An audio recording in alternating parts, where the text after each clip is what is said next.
You're coming with me to Vancouver to work as a travel biomedical technician, and today we're having a layover in Toronto. This flight's gonna get me in late, so I ended up just having some dinner at the airport and calling an Uber to my hotel because the following morning I'm gonna be heading to the hospital. I didn't have to be there super early, so my mission was to find some matcha, and I tried it at Mood Bee. Then I grabbed another at Whisk Matcha for on the road.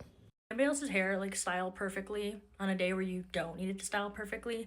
So now I have this awesome curly blowout happening, and I'm just going to work. My Filipino side kicked in and I grabbed this little ube pouch. Then off to the hospital I went because we have a ton of boxes and a lot of work to do. Today's mission is assembling a cart that's going to be rolled into each of the operating rooms, and I'm configuring the computers outside of the operating room so I can test later. It's ended up being a very long day with a lot of my coworkers, so I barely filmed, but the next morning I locked in and went to there. Had matcha and breakfast. I've never tried here before. It was delicious. And then I headed to Cow Dog to bring some matcha to the hospital. Yes, these are matcha slushies. I had to use a disc reader for the first time in a while, but I configured the computer. We ran a couple test patients inside of the biomed lab, and then we moved everything to the operating room where I found these dirty stickers and I laughed out loud. But a lot of the work is I roll the cart in and I have to configure the cables within the ceiling. I have to do a functional test of our equipment and how it integrates with other pieces of equipment in the operating room. You're ironing out all the details and running simulations to make sure case day is absolutely perfect. The following morning my flight wasn't until the afternoon, so I ended up going downtown to go for a walk. I went to Annabelle's in Chinatown to grab some coffee and went for a walk by the water. Then I pretty much made my way to the airport because I had a long flight all the way back home.